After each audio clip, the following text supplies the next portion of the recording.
c'est la moitié de la communication. Elle est essentielle, mais souvent négligée. Aujourd'hui, on dit qu'on vit à l'ère de la communication avec les smartphones, les emails, les réseaux sociaux. Il y a beaucoup de paroles échangées, mais y a-t-il vraiment de l'écoute ? Les spécialistes de la communication, comme Julian Treasure, dont je vais beaucoup citer ce matin, affirment que nous sommes en train de perdre notre écoute. Nous sommes en train de perdre notre écoute. Le monde est aujourd'hui si bruyant, avec une cacophonie visuelle et auditive, qu'il devient difficile de s'entendre, même de s'entendre parler. Je ne sais pas si vous m'entendez, il faut que je force sur la voix, il faut que je mette le micro un peu plus proche de moi. C'est même fatigant, je trouve, dans ce genre d'environnement d'écouter. Du coup, on n'écoute plus parce que c'est trop dur. On se met dans notre bulle et les médias doivent crier au travers de leurs gros titres pour capter notre attention. Et du coup, ça nous rend moins réceptifs à ce qui est calme, à ce qui est subtil, ce qui est nuancé. Et pour Julian Treasure, c'est un véritable problème de perdre notre capacité d'écouter. Pourquoi ? Parce que c'est par l'écoute que nous comprenons notre monde et les autres qui nous entourent. C'est par l'écoute que nous nous connectons aux autres. Et c'est par l'écoute que nous créons de la confiance avec les autres, parce que nous montrons que nous nous soucions vraiment des autres. Un monde où on n'écoute plus du tout, c'est un endroit effrayant, je trouve, isolé, égoïste. Et justement, c'est quand on écoute qu'un meilleur monde est possible. Comme le dit Julian Treasure, chaque être humain doit écouter consciemment pour être pleinement connecté à l'espace et au temps, au monde physique qui nous entoure, à la compréhension mutuelle entre nous, et même spirituellement, car toutes les voies spirituelles placent l'écoute et la contemplation au cœur de leur pratique. Je ne sais pas s'il est croyant, mais en tout cas, il fait une remarque intéressante.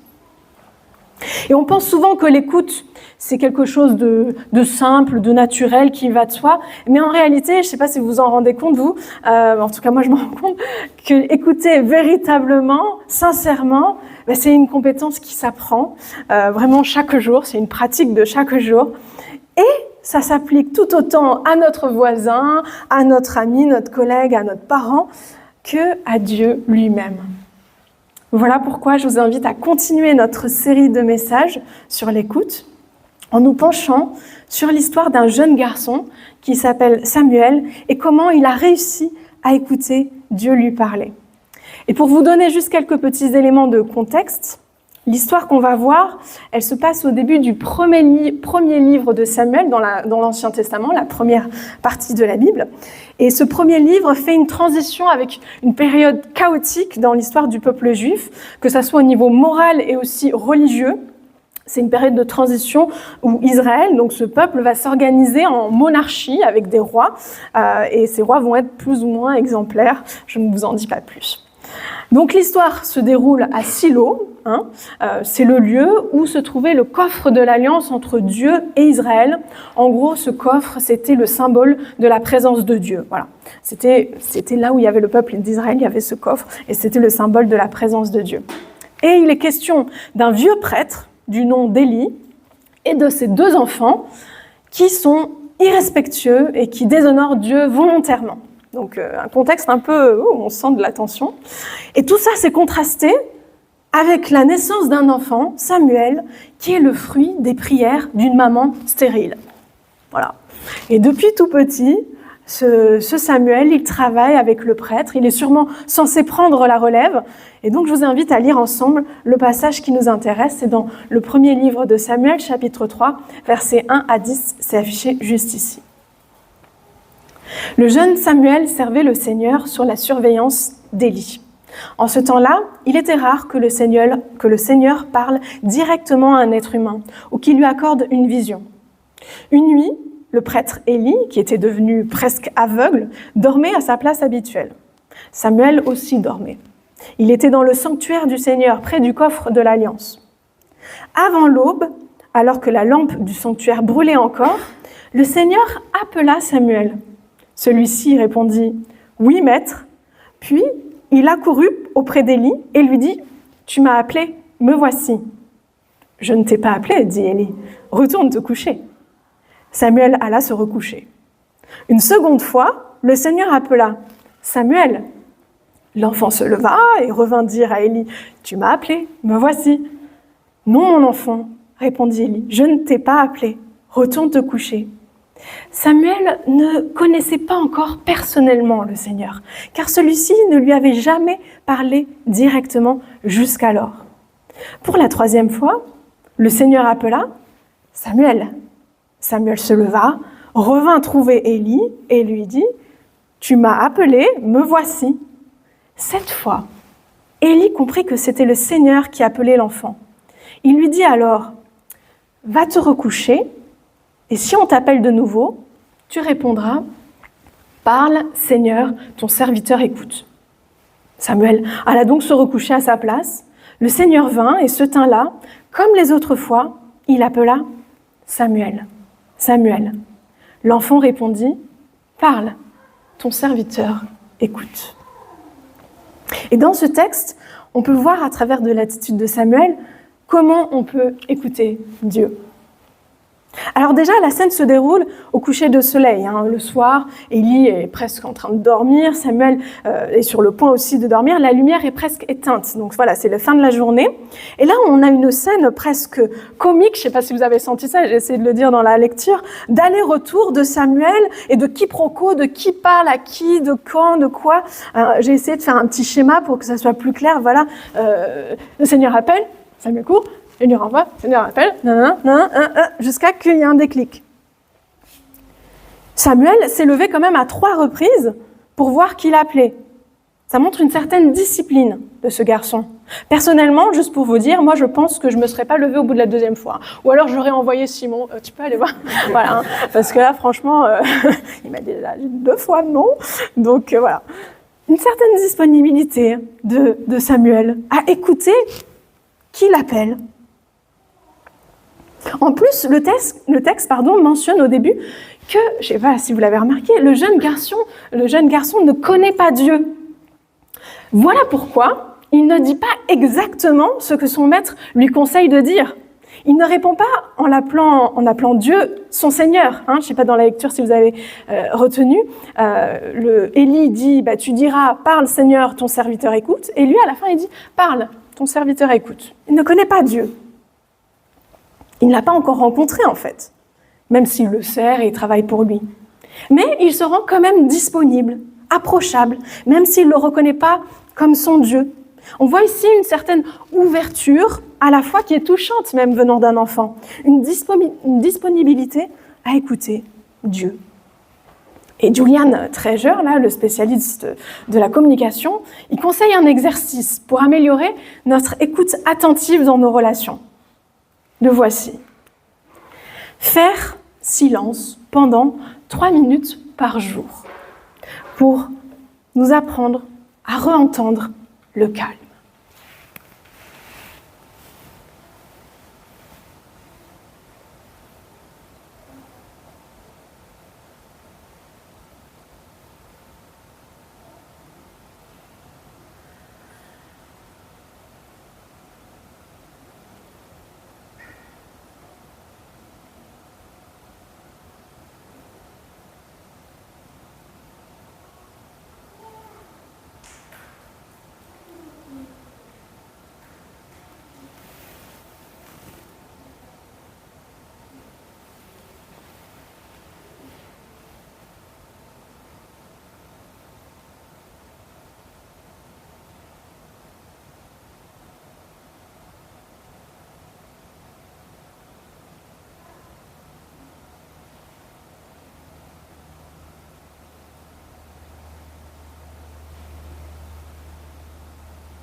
Voilà, ça c'était 1 minute. C'est fou comme c'est dur. Moi j'étais hyper impatiente qu'on passe à autre chose. Donc voilà, ce petit exercice, 3 minutes. Faire silence. Et c'est quelque chose que l'on peut aussi appliquer dans notre relation à Dieu.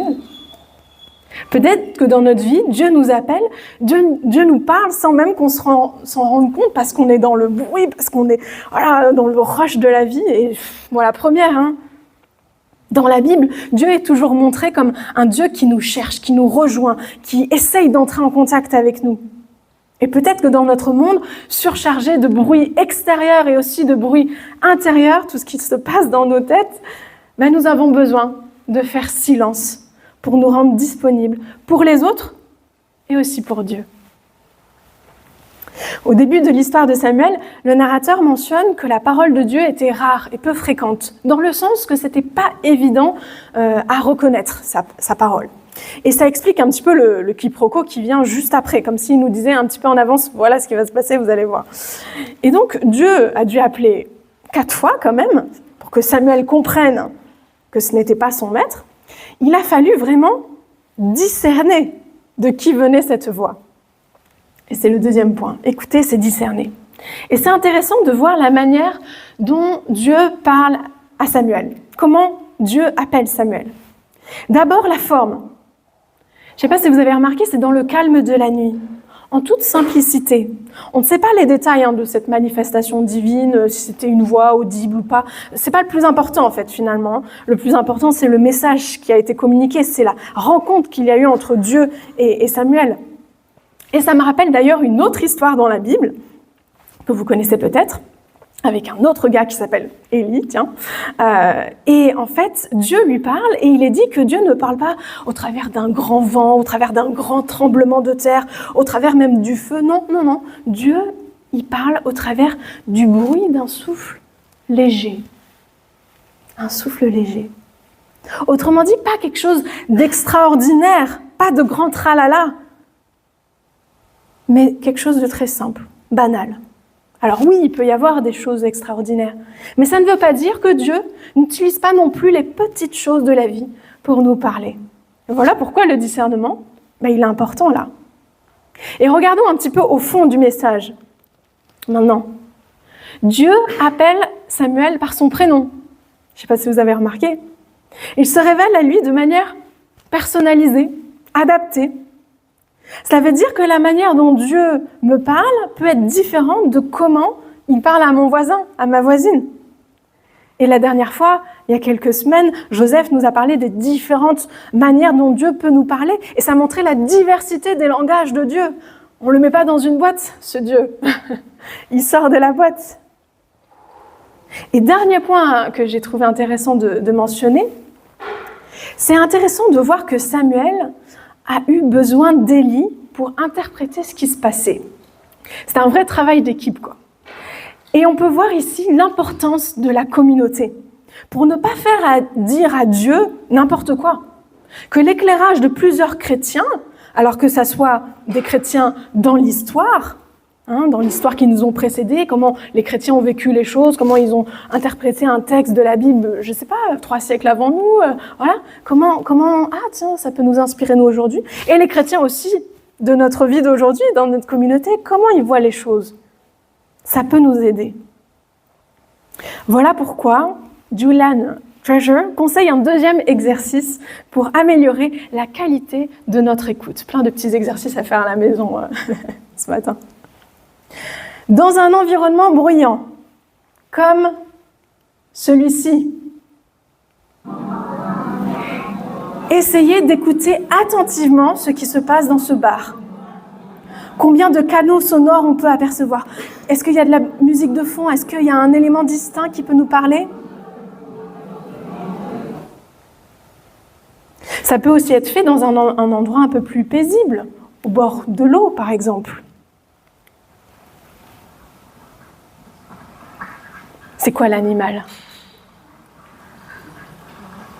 Pardon? Un canard? Vous remarquez d'autres choses? Il y a de l'eau, oui. Comment? Ah, mais c'était le canard, je pense, mais oui. À un moment, j'ai cru entendre une guêpe, mais c'est peut-être parce que j'ai préparé le PowerPoint et vous avez peut-être pas entendu. Voilà, il dit de se concentrer sur les différents canaux sonores, les différents éléments. Ça peut aussi s'appliquer à notre relation avec Dieu. Il s'agit donc d'être attentif, là, il fallait qu'on soit attentif pour distinguer sa voix. Et alors attention, ça ne veut pas dire d'être constamment en train de chercher des signes de Dieu partout, tout le temps. Bien sûr, il y a un équilibre à avoir là. Il s'agit donc de juste discerner sa voix, de celle des autres personnes, de la mienne peut-être aussi, parce que ma voix, elle est très forte. Elle est très forte à moi, ma voix, dans ma tête. Personnellement, je vous dis personnellement, vous n'êtes pas obligé de faire comme moi, d'ailleurs, chacun a une relation différente avec Dieu. Moi, je remarque que Dieu me parle quand il y a quelque chose qui paraît être une simple coïncidence, quand ça paraît être un hasard, et que, quand même, il fallait le faire là, vraiment, voilà. Et surtout, je remarque ça, quand il y a des échos, quand c'est quelque chose de répétitif, comme Dieu qui appelle Samuel à plusieurs reprises, 4 fois, là, ça se répète, la même thématique qui revient à chaque fois, ça fait plusieurs semaines, bon, il y a peut-être quelque chose à creuser. Et dernier critère, quand c'est constructif, quand c'est pour mon bien, parce que Dieu veut notre bien. Donc, pour moi, quand il y a ces 3 petits critères, il y a de fortes chances que Dieu soit derrière tout ça. Dans la suite de l'histoire de Samuel, on apprend ce que Dieu dit à Samuel. Et c'est dur. Je ne vous spoil pas, mais c'est quand même un message qui fait mal aux oreilles, puisque c'est un jugement en fait contre les fils d'Élie, contre les fils du prêtre. Et au-delà des raisons de ce châtiment, on se rend compte que Samuel, il a dû se sentir vraiment mal à l'aise que Dieu lui confie cela, et encore plus qu'il doive le dire à Élie, à son maître. Mais on voit dans la suite de l'histoire que Samuel prend son courage à 2 mains et il livre le message que Dieu lui avait confié. Samuel, il a préféré obéir à Dieu comme il se considérait être son serviteur. Parce qu'un serviteur qui ne fait pas ce que son maître lui demande, ça n'aurait pas vraiment beaucoup de sens, quoi. Et ce fut le premier message d'une longue liste, étant donné que Samuel est devenu un véritable porte-parole de Dieu, c'est-à-dire dans la Bible, le langage à l'époque, c'est un prophète, quoi. Il est devenu un grand prophète dans l'histoire d'Israël. Et les autres messages seront tout autant, voire plus sensibles que le premier. Mais il a persévéré et il est dit au verset 19 de ce chapitre, à la fin, un peu comme une conclusion, que Samuel ne laissait tomber à terre aucune de ses paroles. Des paroles de Dieu. Grâce à sa disponibilité, à son discernement et à sa mise en action, Samuel a continué à écouter la voix de Dieu durant toute sa vie. Il était un véritable intermédiaire pour son peuple. L'écoute de Samuel est devenue en quelque sorte son identité. C'est d'ailleurs ce que son nom signifie en hébreu, Samuel. C'est la même racine qu'écouter. Et son écoute lui a ouvert le chemin d'une vocation, d'une destinée.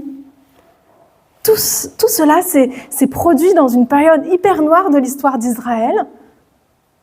Et il y avait un jeune homme qui a écouté la voix et qui était intermédiaire entre son peuple et Dieu. Tout ça pour dire que, comme quoi, peu importe à quel point les circonstances peuvent sembler désespérées, Dieu arrive tout de même à se faire entendre et à tracer des chemins pour nos vies. Voilà pourquoi ce dernier point rejoint un dernier exercice de Julian Treasure. Il s'agit d'apprécier les sons du quotidien. Même les sons les plus difficiles à écouter, à entendre. Par exemple, voici le son d'un sèche-linge. Oh. Et ce sèche-linge, il dit Julian Treasure, qui peut être perçu comme une valse.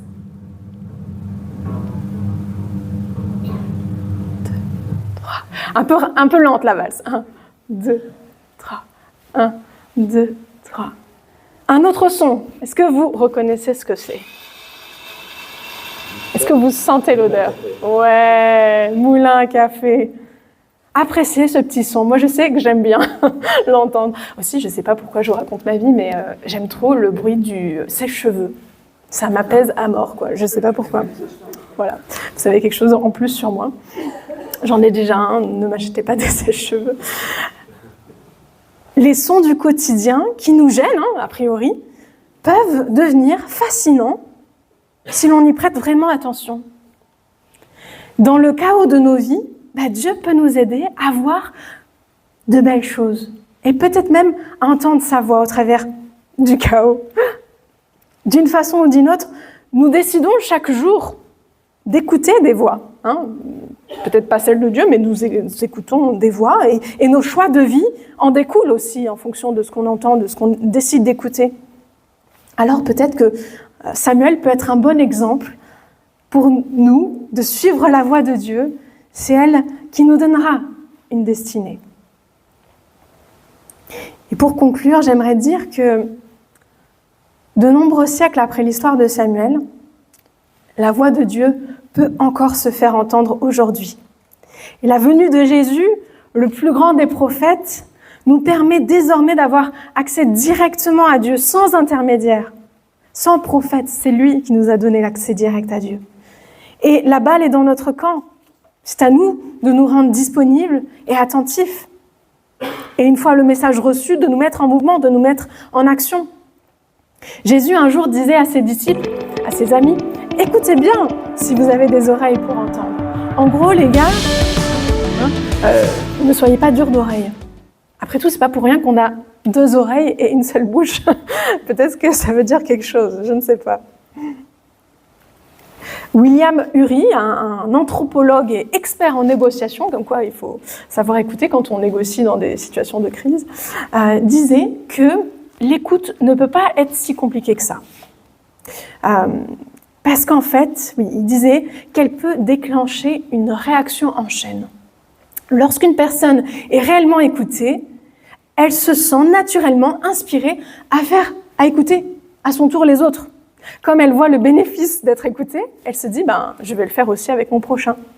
Et du coup, l'écoute peut être contagieuse. Et alors, c'est mon défi pour vous ce matin. Commençons cette réaction en chaîne avec ceux qui nous entourent. Offrons-leur toute notre attention et faisons-le aussi avec Dieu. Peu importe la relation qu'on a avec lui, je vous encourage à garder cette ouverture à la possibilité qu'il se révèle 1 fois, 2 fois, 3 fois, 4 fois, je ne sais pas quand est-ce qu'il va s'arrêter. Et qui sait, si en écoutant Dieu, nous ne deviendrons pas, peut-être nous aussi, des petits prophètes comme Samuel pour ceux qui nous entourent. Parce que écouter notre prochain et écouter Dieu, c'est un outil fort, je pense, pour transformer nos relations et même le monde. Faut rêver. Alors merci de votre écoute.